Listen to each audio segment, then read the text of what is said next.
비오는 금요일 밤 나는 늘 그렇듯 혼자였다. 사업 미팅으로 가득 찬 일주일의 끝, 잠깐의 여유를 핑계로 압구정 골목 안작은 와인바로 향했다. 이름도 특이한 그곳. 벨벳의 속삭임. 가게 문을 여는 순간 촉촉한 공기와 달콤한 와인의 향기가 뒤섞여 코를 찔렀다. 늘 앉는 창가 자리로 가려다 그날따라 등받이 높은 벨벳 소파 쪽으로 자리를 옮겼다. 그리고 그곳에 그녀가 있었다. 검은색 원피스에 담백한 붉은 립스틱, 젖은 머리를 살짝 말아 넘기며 와인잔을 기울이던 그녀는 내가 앉자마자 고개를 돌렸다. 무심한 듯 나를 훑어보던 시선. 그리고 그 안에 아주 가늘고 조용한 불꽃이 일렁이고 있었다. 괜히 옷깃을 만지작거리며 웨이터에게 메뉴를 넘기려던 그때 그녀가 먼저 말했다. 그 와인 혼자 마시기엔 너무 아깝지 않아요? 그녀의 목소리는 낮고 부드러웠고 동시에 묘하게 조여왔다. 나는 살짝 웃으며 고개를 끄덕였다. 괜찮다면 같이 나눌까요? 그 말이 끝나기도 전에 그녀는 자기 잔을 내 쪽으로 슬쩍 밀었다. 투명한 와인잔 사이로 그녀의 손끝이 스쳤다. 마치 오래 알고 지낸 사람처럼 우린 자연스럽게 마주 앉아 와인을 나눴다. 이야기는 생각보다 깊고 오래 이어졌다. 이름도 나이도 묻지 않은 채 오직 와인과 음악 그리고 서로의 눈빛만으로 이어진 대화. 장맛비가 유리창을 때릴수록 우리는 조금씩 가까워졌다. 그녀는 웃을 때마다 손등으로 머리를 넘겼고 그 손끝이 내 눈을 붙잡았다. 눈을 마주칠 때마다 느껴지는 미묘한 떨림. 그러다 그녀가 말했다. 여기 와본 적 있었죠? 자주 오는 것처럼 보이네요. 사실 몇 번요. 혼자 마시러. 그럼 오늘은 예외네요. 나랑 마시니까.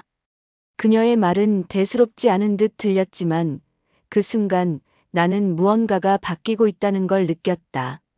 그냥 와인을 마시러 왔다가 전혀 다른 밤을 만나게 된 기분. 그녀가 와인잔을 내려놓으며 조용히 물었다. 이 밤 끝까지 혼자 있을 건가요? 심장이 쿵 내려앉았다. 그 말엔 수많은 의미가 담겨 있었다. 그리고 그 의미 중 단 하나도 순진하지 않았다. 나는 대답 대신 와인잔을 비웠고 그녀 역시 잔을 비웠다. 그녀는 자리에서 일어나며 핸드백을 들었다. 그리고 내게 손을 내밀었다. 내 차 근처에 있어요. 비는 계속 올 거고 이 밤도 길어요.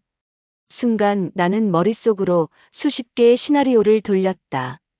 하지만 아무 의미 없었다. 이미 내 발은 그녀를 따라 움직이고 있었으니까. 차 안은 포근했고 차창 밖 빗소리는 두 사람 사이의 거리를 지웠다. 그녀가 시동도 걸지 않은 채 핸드브레이크에 손을 얹으며 말했다. 우리 어디로 갈까요? 그냥. 아무도 모르는 데로 가고 싶어요. 그 말에 나는 대답 대신 그녀의 손등을 살짝 잡았다. 따뜻하고 촉촉한 그 손에서 전해지는 감각. 그 순간 난 더 이상 혼자가 아니었다. 이 밤은 분명 단순한 와인보다 훨씬 더 진하고 짙은 무언가로 남을 것이 분명했다. 그녀의 차는 BMW였고 내부는 고급스러운 가죽향이 가득했다.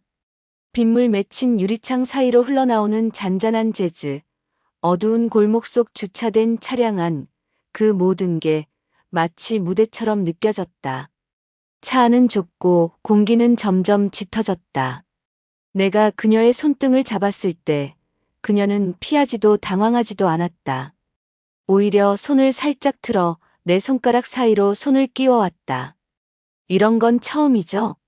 아니요. 그런데 이건 뭔가 달라요. 그녀는 눈을 지그시 감더니 내 어깨에 살짝 머리를 기대왔다. 빗소리와 음악 사이. 이건 확실히 계획된 만남도 단순한 호감도 아니었다. 어쩌면 오래도록 갈증만 쌓였던 감정이 이 짧은 순간에 쏟아지는 건지도 몰랐다. 그녀는 손을 내 가슴 위로 올리며 아주 조용히 물었다. 진짜로 외로워요? 아니면 그냥 오늘 밤이 외로운 거예요? 그 질문은 너무나 정확하게 내 마음 가장 깊은 곳을 건드렸다. 그래서 나는 거짓 없이 말했다. 진짜예요.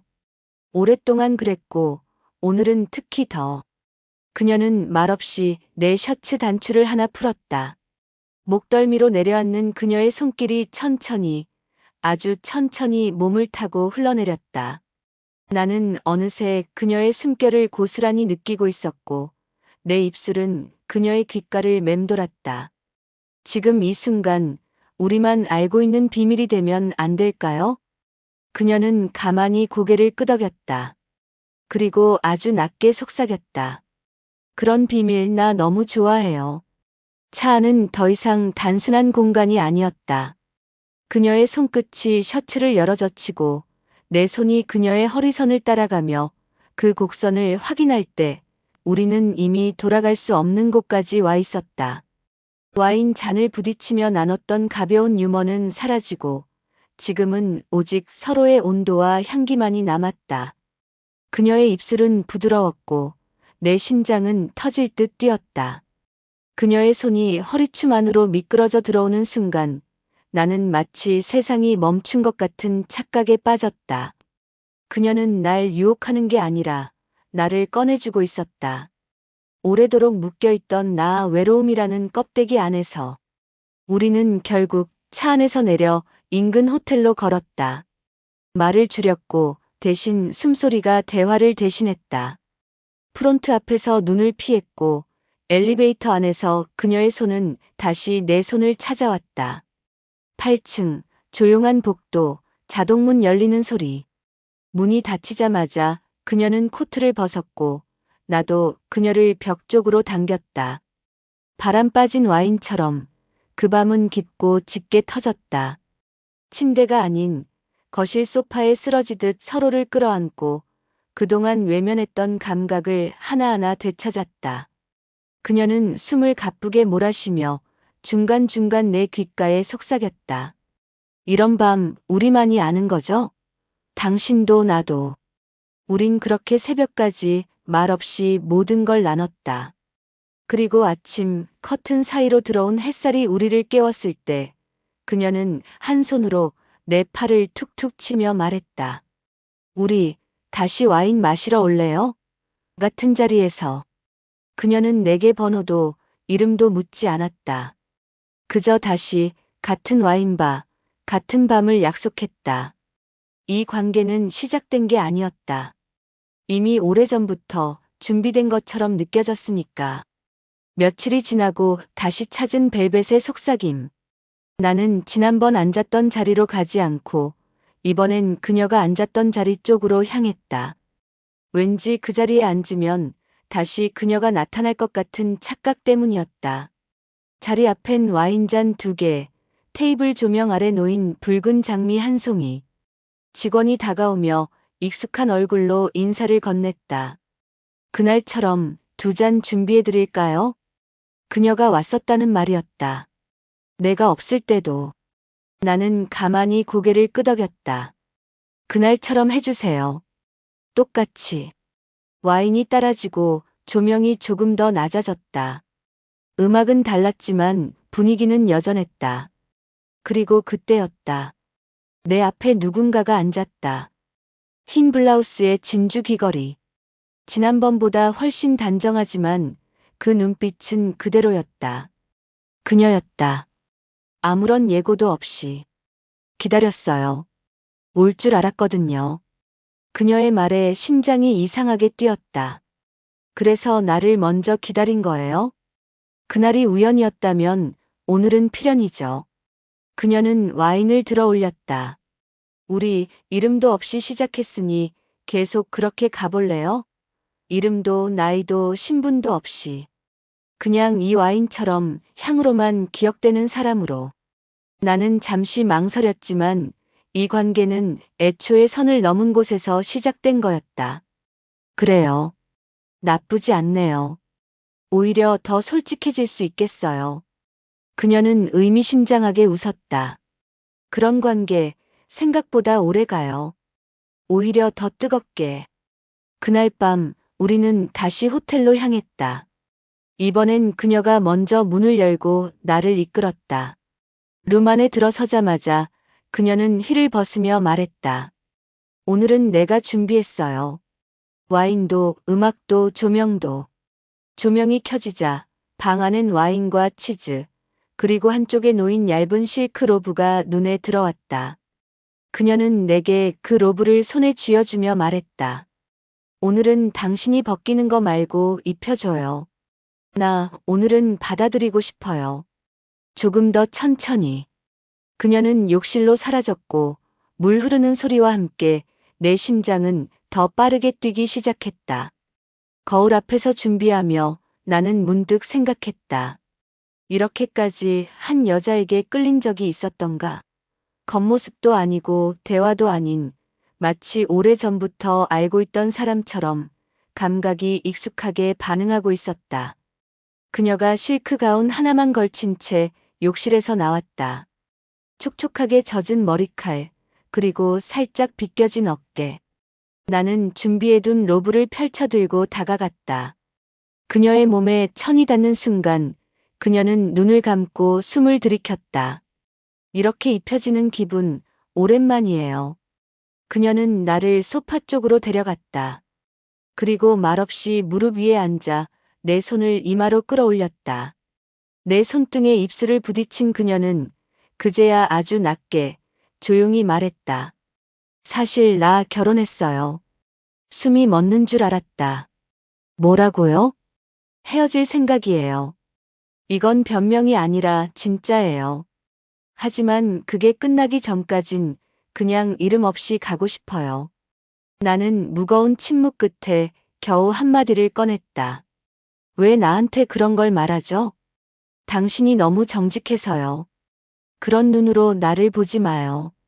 그러면 내가 더 무너져요. 그녀는 내 목에 팔을 감고 입술을 맞췄다. 계속 봐요. 대신 묻지 말아요. 나도 당신도. 그날 이후 우리 관계는 더 조심스러워졌지만 동시에 더 강렬해졌다. 대낮에는 서로 모르는 척, 밤이면 서로의 피부를 기억하며 더 뜨거워졌다. 그녀는 늘 말끝을 흐렸고 나는 더 이상 묻지 않았다. 그렇게 이름도 없이 서로를 알아가는 이상한 관계가 시작된 것이다. 그날 이후 우리는 규칙을 만들었다. 와인바에서만 만나고 그날의 분위기만 공유하며 이름은 묻지 않기. 전화를 하지 않고 문자도 거의 보내지 않았다. 대신 같은 요일, 같은 시간에 벨벳의 속삭임에서 와인을 마셨고 늘 같은 호텔에서 밤을 마무리했다. 마치 공연처럼 정해진 각본이 있는 관계였지만 그게 오히려 현실보다 진실 같았다. 그런데 이상한 예감은 항상 틈을 타고 들어오는 법이다. 어느 날 나는 압구정 근처 사무실 건물에서 우연히 그녀를 봤다. 밝은 미소를 짓고 깔끔한 정장 차림의 남자와 팔짱을 끼고 걸어가는 모습. 그녀는 나를 못 본 듯 했지만 나는 얼어붙은 채 그 모습을 지켜봐야 했다. 그는 키가 크고 자신감 넘치는 표정이었다. 그녀는 익숙하게 그에게 팔짱을 끼고 그 남자는 웃으며 그녀의 머리를 쓰다듬었다. 도망치듯 발걸음을 옮겼지만 심장은 고통처럼 쿵쾅거렸다. 이름도 모르는 관계였지만 왜 이렇게 아픈 걸까? 그녀가 말했던 결혼했다는 말, 그게 현실로 다가오는 순간이었다. 그날 밤 그녀는 약속 시간보다 늦게 와인바에 나타났다. 얼굴에선 어떤 흔들림도 없었지만 나는 그 미소가 더 이상 믿기지 않았다. 오늘따라 더 조용하네요. 그 사람 봤어요. 낮에. 그녀는 멈칫하더니 와인잔을 내려놓았다. 그래요, 봤겠죠. 나는 감출 생각도 없었어요. 대신 숨기고 싶었던 거지. 그럼 이 관계는 뭐예요? 그날의 나예요. 그 남자 앞에선 절대 나올 수 없는 나. 웃고 끌리고 흔들리고. 그런 진짜 나. 그녀는 와인을 한 모금 삼키더니 내 눈을 똑바로 보며 말했다. 그 사람이랑은 3년째 대화가 없어요. 같이 살지만 같이 살지 않죠. 재산 문제 때문에 이혼은 미루고 있어요. 근데 그건 내 문제고 당신이 알아야 할 건 아니에요. 나는 숨을 고르며 한참을 침묵했다. 왜 나를 선택했어요? 나 같은 사람을. 당신은 내 눈을 보면서 욕망이 아니라 마음을 품었어요. 그게 위험했죠. 그녀는 고개를 숙이며 손등으로 와인잔을 굴렸다. 당신한테만은 거짓말하고 싶지 않았어요. 그래서 다 말했어요. 그런데 계속할 수 있겠어요? 이런 나와? 나는 대답하지 않았다. 대신 자리에서 일어나 그녀의 잔을 다시 채웠다. 와인도 그렇잖아요. 처음엔 향으로 시작하지만 남는 건 입안의 잔향이에요. 그게 좋아요. 그런 관계 계속하고 싶어요. 그녀는 한숨처럼 웃더니 내 손을 잡았다. 당신 때문에 내가 더 위험해졌어요. 그날 밤 우리는 호텔로 가지 않았다. 대신 그녀의 차 안 낯선 주차타워 꼭대기에서 서로를 껴안았다. 아무 말 없이 조용히. 그녀는 차 안 조명도 켜지 않은 채 내 품에 파묻혔다. 혹시 내가 사라지면 찾지 말아요. 그럴 일은 없겠지만 그럴 일 없게 해줘요. 그녀는 고개를 들고 내 입술을 살짝 물었다. 이렇게 말해놓고 다음 주에도 와인 마시러 갈 거면서. 그녀의 입꼬리가 올라갔다. 그리고 나도 웃었다. 이 관계는 점점 더 현실과 비현실의 사이로 가고 있었고, 그게 두렵기보단 짜릿하게 느껴졌다. 사랑도 아니고 불륜도 아닌 오직 우리만의 의식 같은 만남.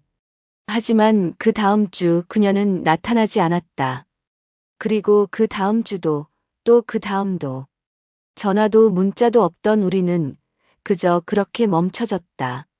와인잔은 그대로 있었고 장미는 시들어갔고 음악은 더 이상 들리지 않았다.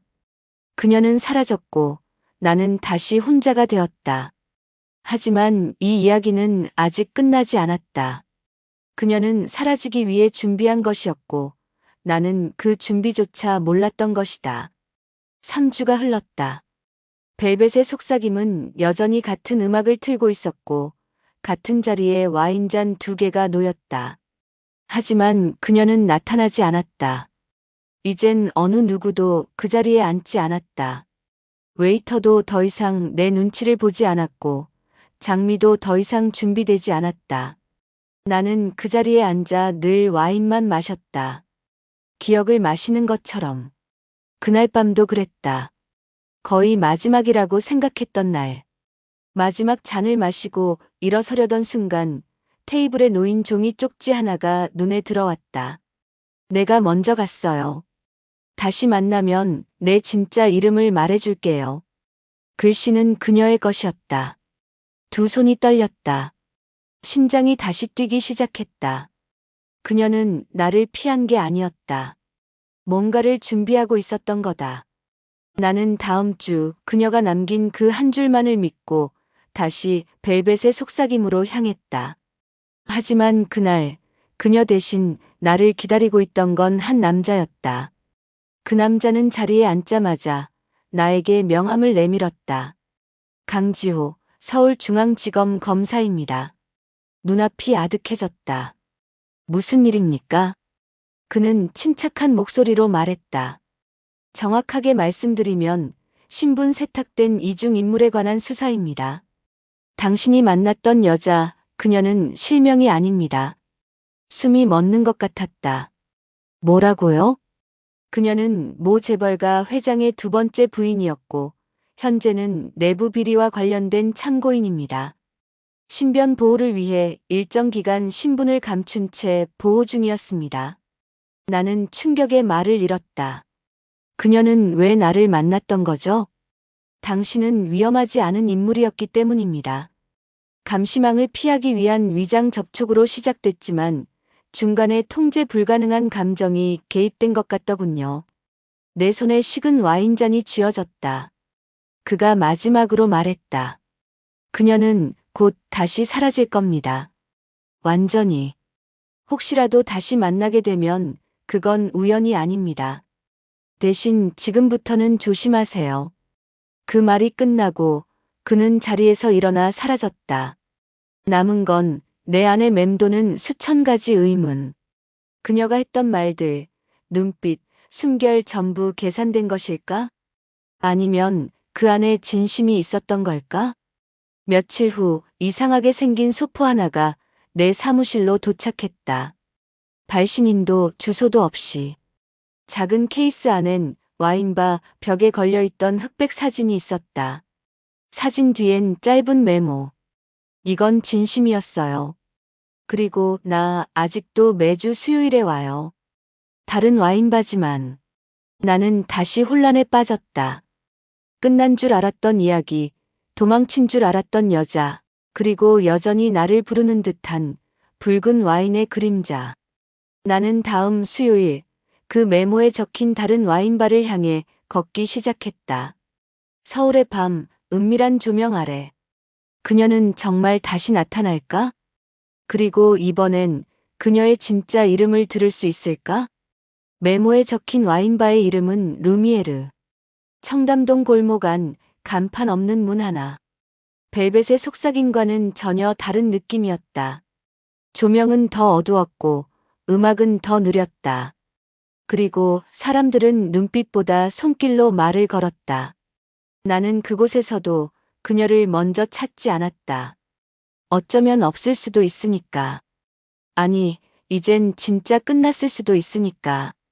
하지만 와인 첫 잔을 마실 무렵 느릿하게 아주 천천히 그녀가 내 앞에 앉았다. 흰색 블라우스, 짙은 레드립, 그리고 전보다 훨씬 단단해진 눈동자. 나는 아무 말도 하지 않았다. 그녀도 그러했다. 와인 두 잔이 비워질 때까지. 그리고 그녀가 먼저 입을 열었다. 나 이서윤이에요. 지금까지 당신 앞에서 썼던 이름은 없어요. 그냥 아무도 모르는 나였어요. 서윤. 입속에서 그 이름을 되뇌자 묘하게 눈이 따가워졌다. 왜 이제야 말해요? 이름을 말하는 순간 이 관계가 현실이 돼버릴까 봐요. 난 당신이 꿈이었으면 했거든요. 그녀는 눈을 피하며 작은 숨을 내쉬었다. 사실 내가 재벌가의 여자였다는 말도 반은 맞고 반은 아니에요. 그 사람 법적으로 남편은 맞지만 우린 이미 오래전부터 끝났어요. 난 그냥 이용당하고 있었고 그 안에서 도망치고 싶었어요. 그녀는 손가락으로 와인잔을 굴리며 말을 이었다. 처음엔 정말 그냥 위장이었어요. 당신을 통해 내 위치를 흐리고 싶었고 아무도 모르게 빠져나오고 싶었어요. 그런데 당신이 내 눈을 보고 웃을 때마다 자꾸만 진짜 내가 나와버렸어요. 그녀는 나를 똑바로 쳐다보았다. 그래서 사라졌어요. 당신을 엮기 싫어서. 나 하나 때문에 당신까지 무너질까봐. 나는 그녀의 손을 잡았다. 늦지 않았어요. 아니, 오히려 지금이 제일 진짜 같아요. 그녀는 눈을 감고 가늘게 미소를 지었다. 그리고 손가락을 살짝 내 턱에 댔다. 지금 나랑 도망갈래요? 그 말은 농담처럼 들렸지만 눈빛은 진지했다. 이제 당신이 위험해질 수도 있어요. 나를 품는 순간부터 많은 걸 잃을지도 몰라요. 나는 아무 망설임 없이 말했다. 당신 없이 사는 게 더 위험해요. 난 이미 당신 쪽으로 너무 많이 와버렸어요. 그녀는 내 손을 강하게 잡았다. 그럼 우리 한 번만 더 숨을게요. 마지막으로. 그날 밤 우리는 호텔도 차도 아닌 서울 근교의 작은 펜션으로 향했다. 누가 알려주지 않은 그녀만 알고 있는 숨겨진 곳. 거기서 우리는 다시 마주했다.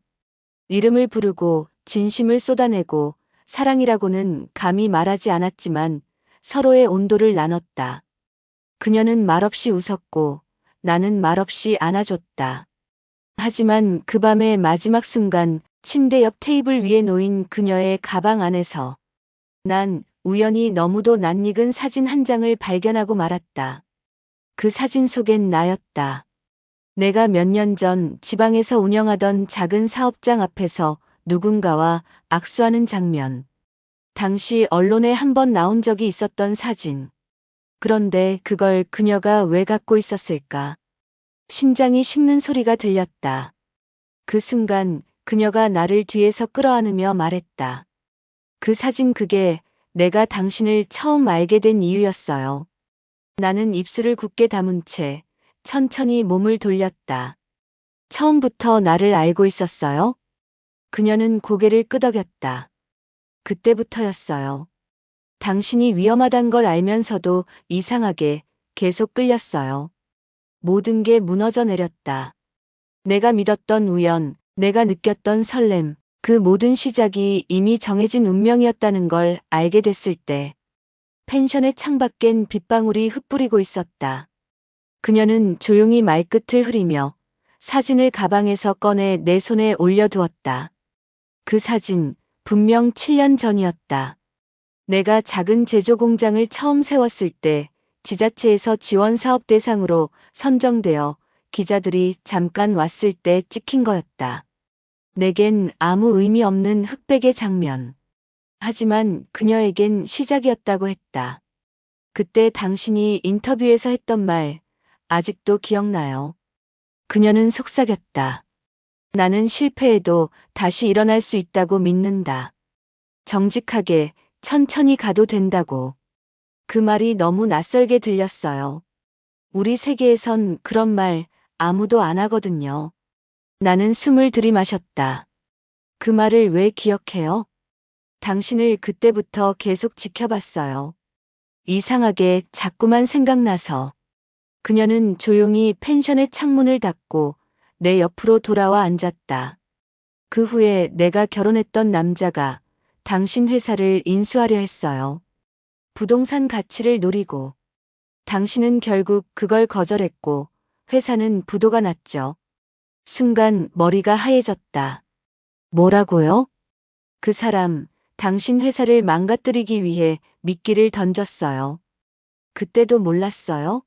자꾸 이상한 계약 조건 들이미는 투자자, 세무조사, 협력업체 납품 취소 전부 그 사람이 흔든 거였어요. 나는 자리에서 벌떡 일어났다. 왜 그걸 이제야 말하는데요? 당신이 나를 믿어버렸기 때문이에요. 나도 처음엔 그 사람의 정보를 캐러 당신 근처를 맴돌았어요. 그런데 당신을 보면서 점점 내가 흔들렸어요. 결국 계획을 포기했어요. 그녀의 눈빛이 흔들렸다. 오히려 내가 위험해졌어요. 당신 때문에. 그래서 도망쳤고 다시 왔어요. 이번엔 그냥 서윤으로 아무것도 바라지 않고. 나는 머리를 감싸 쥐었다. 이 관계는 애초부터 우연이 아니었다. 그녀는 나를 알고 있었고 심지어 내 과거의 파괴까지 옆에서 지켜보고 있었다. 그녀는 내 회사가 무너지는 걸 봤고 그 손을 잡고 싶었지만 끝까지 말하지 않았다. 그녀는 내 어깨에 조심스럽게 손을 얹으며 말했다. 이제라도 말한 건 나름의 마지막 용기였어요. 당신이 떠날 걸 알면서도 말하고 싶었어요. 내 진짜를. 나는 조용히 고개를 돌렸다. 그리고 이제 나한테 뭘 원해요? 아무것도. 그냥. 이번엔 내가 떠날게요. 그녀는 그렇게 말하며 옷을 챙겨 입었다. 그녀의 등을 바라보며 나는 온몸이 굳는 기분을 느꼈다. 잡아야 하는 걸까, 놓아야 하는 걸까. 이제는 알 수 없었다. 그녀가 문을 열고 나가려던 순간 나는 단 한마디를 던졌다. 그 남자, 당신 남편 지금도 나를 보고 있나요? 그녀는 잠시 멈췄다가 문턱에 서서 고개를 돌리지 않고 대답했다. 그 사람은 이미 당신이 다시 일어서는 걸 두려워하고 있어요. 그리고 조용히 문을 닫고 사라졌다. 밤은 그대로였고 와인 향은 아직도 남아 있었지만 이제 나는 모든 걸 알게 되었다. 내 회사가 무너졌던 이유. 그녀가 내 앞에 나타난 진짜 이유. 그리고 지금도 누군가 날 지켜보고 있다는 사실까지. 펜션에 홀로 남겨진 밤, 나는 그녀가 마지막에 남긴 말만 반복해서 되뇌었다. 그 사람은 이미 당신이 다시 일어서는 걸 두려워하고 있어요. 나는 그 말을 곱씹다가 결국 다시 일어나 옷을 챙겼다. 내가 뺏긴 것들, 내가 몰랐던 것들, 그리고 그녀가 지금까지 품고 있던 두려움. 이제 그걸 더는 모른 척할 수 없었다. 서울로 돌아가는 고속도로 위, 창밖의 새벽빛은 흐릿했고 내 머릿속은 그보다 더 혼탁했다. 전화기를 꺼내 오래전 거래처 대표였던 사람에게 문자를 보냈다. 그때 우리 회사 접게 만들었던 모 투자사, 자료 아직 갖고 있죠? 그는 바로 답했다. 왜 이제 와서? 그 투자사 뒤에 누가 있었는지 나도 이제는 알아야겠어서요. 그 이후 며칠간 나는 회사 서류를 다시 모으고 거래 흔적을 추적하고 내가 지나쳤던 수많은 사인을 되짚었다. 그리고 결국 그녀가 말한 그 남자, 이정석이라는 이름에 도달했다. 강남에 있는 대형 투자 컨설팅 그룹의 회장. 겉으론 깔끔한 이미지였지만 뒤로는 부정한 매입과 협박, 이혼 소송에 걸쳐 있는 복잡한 인물. 그리고 그녀의 법적 남편. 나는 그의 사무실을 찾았다. 직접 대면하기 위해서였다. 입구에서 막히는 건 당연했지만 내 얼굴을 알아본 비서가 안으로 들여보내줬다.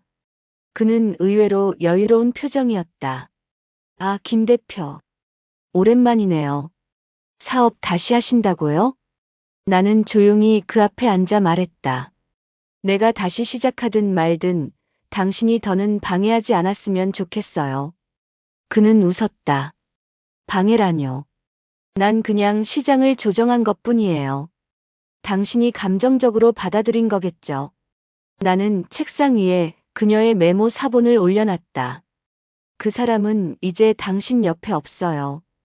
이제 그녀를 놔줘야 할 때 아닌가요? 그의 표정이 일그러졌다. 그년이 아직도 당신을 만나는군요. 나는 그 말에 반응하지 않았다. 오히려 더 낮고 단단한 목소리로 말했다. 그녀는 숨었고 나는 그녀를 더 이상 숨기지 않을 겁니다. 그는 자리에서 벌떡 일어나며 소리쳤다. 당신이 뭘 할 수 있다고 생각해. 그 여자는 내 거야.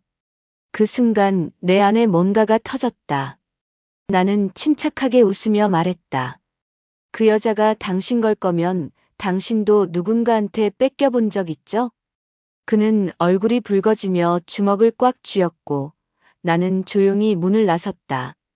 돌아오는 길 핸드폰을 꺼내 그녀에게 메시지를 보냈다. 이제 당신 차례예요. 더 이상 숨지 말아요. 내가 다 막을게요. 그녀는 며칠 후 작은 책방 카페에서 나를 다시 만났다. 그녀의 얼굴엔 더 이상 두려움이 없었다. 그 사람 뭐라고 했어요? 당신한테 분노하더군요. 그런데 이젠 더 이상 무서워할 이유 없어요. 우리가 같이 있다면. 그녀는 눈을 감고 내 손을 맞잡았다. 그 말 기다렸어요. 처음부터 당신이 나를 믿어줄지 아니면 떠날지 두려웠거든요. 나는 그녀를 끌어안으며 속삭였다. 이제는 내가 당신을 지킬게요. 진짜 이름으로, 진짜 얼굴로 세상 앞에 서게 만들게요. 그날 밤 우리는 다시 하나의 공간에서 마주했다. 도피도 위장도 죄책감도 없는 관계. 이제는 진짜 연인으로. 하지만 그렇게 끝나진 않았다. 다음 날 아침 누군가가 내 사무실 문을 두드렸다. 문을 열자 검은 정장을 입은 두 명의 남자가 나를 응시하고 있었다. 김 대표님, 서울지방경찰청입니다. 이정석 회장 관련해서 참고인으로 동행해 주셔야겠습니다. 그 순간 그녀의 말이 떠올랐다. 그 사람은 당신이 다시 일어나는 걸 두려워하고 있어요. 경찰서 조사실, 묵직한 공기 속. 나는 차가운 테이블 앞에 앉아 있었다. 수사관은 문서 몇 장을 내 앞에 펼치며 말했다. 이정석 회장, 고발장이 접수됐습니다. 당신과의 관련성은 현재 참고인 수준이지만 압박이 들어올 수도 있습니다. 나는 조용히 고개를 끄덕였다. 이미 예상한 일이었다. 혹시 누군가에게 협박을 받으신 적 있습니까? 직접적인 협박은 없었지만 손해는 많이 봤죠. 과거에도 지금도. 그 여자는 지금 어디에 있습니까?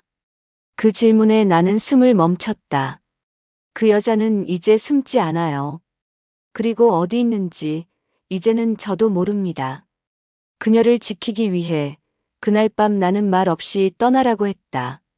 내가 경찰의 참고인으로 나간다는 사실도 말하지 않았다. 그녀가 또다시 도망자의 삶에 내몰리지 않도록 내가 일부러 등을 돌린 것이다. 하지만 마음은 조용히 무너지고 있었다. 그녀를 보낸 그 새벽 나는 그녀가 잠든 얼굴을 오래도록 바라봤다. 살며시 손끝으로 그녀의 뺨을 쓰다듬으며 중얼거렸다. 이제부터 서윤이라는 이름으로 살아요. 숨지 말고 떳떳하게. 나는 괜찮으니까. 그녀는 아무것도 모른 채 눈을 떴고 내가 사라진 자리에 남겨진 짧은 메모만을 발견했을 것이다. 당신은 내 삶에서 가장 진짜였어요. 그러니 진짜로 살아줘요. 조사는 곧 마무리됐다. 그 남자, 이정석은 곧 체포되었다. 내가 넘긴 자료들과 내부 고발자들의 진술이 맞물리면서 그러나 복수라기보단 그녀에게서 진짜 자유를 주고 싶었다. 그로부터 몇 달이 흘렀다. 나는 다시 작은 사무실을 얻었고 내 이름을 걸고 다시 새로운 회사를 시작했다. 누구에게도 기대지 않고 정직하게. 그리고 어느 날 하루를 마치고 퇴근하려던 순간 사무실 문 앞에 작은 상자 하나가 놓여 있었다. 그 안엔 와인 한 병, 그리고 봉투 하나. 이젠 내 이름을 말할 수 있어요. 서윤 말고 윤채희. 그게 내 진짜 이름이에요. 나는 그 이름을 입안에서 조용히 되뇌었다. 윤채희. 이름이 있다는 건 숨지 않겠다는 의미였다. 그리고 봉투 안 2장의 비행기 티켓. 도착지는 포르투갈 리스본. 마지막 문장은 단 한 줄이었다. 우리가 시작했던 그 와인, 이젠 다른 나라에서 이름으로 부를 수 있는 사람으로 만나고 싶어요. 나는 천천히, 아주 천천히 웃었다. 이제는 나도 더 이상 숨지 않기로 했다. 내가 지켜낸 사람. 그녀가 지켜준 나. 이제는 이름으로 불러볼 수 있는 사람. 그리고 함께 다시 시작할 수 있는 사람.